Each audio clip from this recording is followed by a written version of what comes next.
Oke, jumpa lagi bersama kita di Ngobrol Bareng Media Ministry. Nah, di samping saya ini ada saudara saya yang luar biasa. Bisa perkenalkan dulu namanya siapa? Oke, saya Mika. Ya mungkin untuk perkenalannya nanti teman-teman akan kenal sendiri lah setelah nanti kita berdua ngobrol ya. Iya. Ngobrol soal apa yang intinya yang kita ingin bahas kali ini emang sesuatu yang berhubungan dengan diriku. Dengan keahliannya yang luar biasa. Nah, kali ini kita akan ngobrol tentang apa? Tentang streaming. Nah, pertama itu biasa streaming di gereja itu menggunakan apa?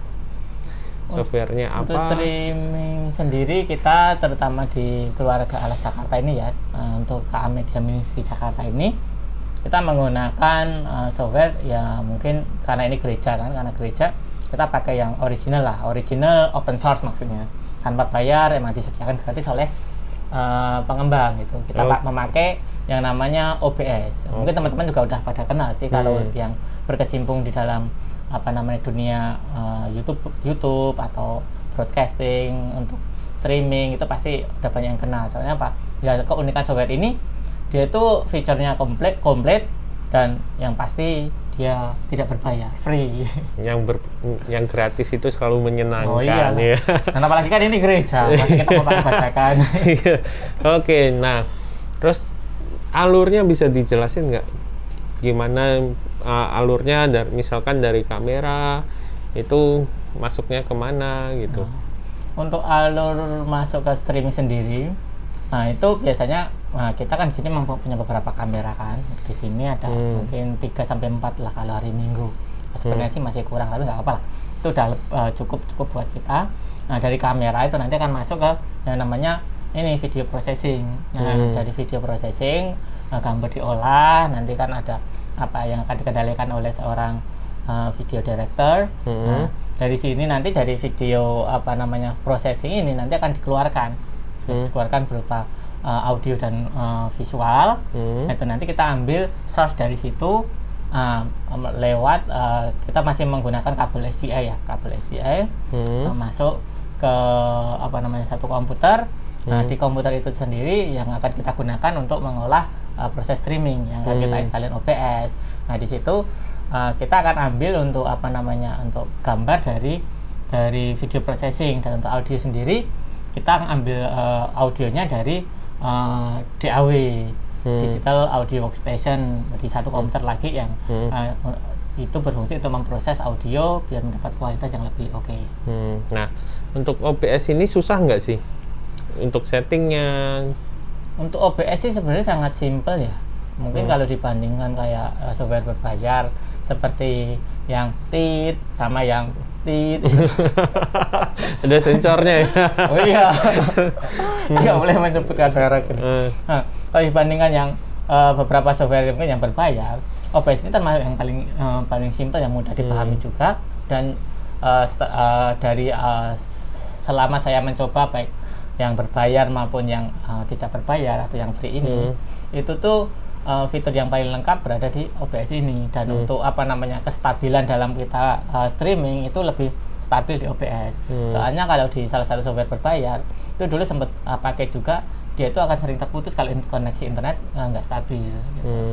Jadi emang untuk OBS ini selain ringan juga dan pemakaian juga istilahnya user friendly lah gitu. Nah untuk spek komputer nih yang dibutuhkan untuk OBS ini apa? Untuk spek komputer sendiri sebenarnya kita bisa ini ya, bisa istilahnya sesuai sama keperluan kita atau mungkin budget kita. Nah, mungkin kalau untuk yang gereja yang kayak tempat kita ini, kita udah menggunakan beberapa mungkin capture cardnya berupa kayak decklink atau mungkin ya istilahnya kita pasang atau tanam di dalam ini ya CPU kita. Tapi kalau seandainya buat teman-teman yang ingin istilahnya memulai streaming atau memulai broadcast ke YouTube atau ke apa namanya ke link RTMP lainnya, itu teman-teman bisa istilahnya dengan low budget itu bisa melakukan itu. Nah, yang pertama tadi kan karena OBS-nya gratis, emang itu udah nilai poin lebih lah. Nah, Iya. yang kedua, teman-teman bisa manfaatin kayak capture card. Capture card itu paling murah, harganya ada yang nggak nyampe 100.000, itu ada yang 100 ribuan, itu kita bisa gunain juga gitu. Nah, kalau seandainya teman-teman istilahnya pengen pengen memulai atau belajar dari rumah, tuh kalau teman-teman nggak punya kamera, bisa memanfaatkan handphone. Nah, handphone digunain untuk sebagai kamera. Nah, itu juga bisa. Nah, jadi untuk istilahnya untuk proses streaming sendiri, kalau teman-teman ada kemauan dan pengen berkembang, itu semuanya bisa kita lakukan meskipun budget sangat minim sekalipun, itu bisa kita lakukan gitu. Berarti nggak harus pakai kamera yang profesional, nggak usah pakai yang alat yang ribet ya, bisa ya? Bisa. Untuk media sendiri sebenarnya gini, inti dari media atau mungkin teman-teman media di sini itu tuh kita istilahnya sebagaimana mungkin kita itu pengen mengembangkan setiap kreativitas kita, bukan peralatan kita. Jadi kalau emang peralatan kita istilahnya terbatas, ya kita maksimalin. Bagaimana caranya kita istilahnya dengan budget yang minim kita bisa istilahnya mendapatkan kualitas yang kita inginkan gitu. Dalam konteks kali ini kan seperti tadi kan kayak broadcast streaming ke YouTube atau mungkin dulu juga sempat juga streaming ke streaming RTMP juga. Itu juga kita memanfaatkan istilahnya bagaimana istilahnya dengan budget yang minim kita dapat kualitas yang mungkin hampir menyamai dengan produk-produk dengan harga yang mahal.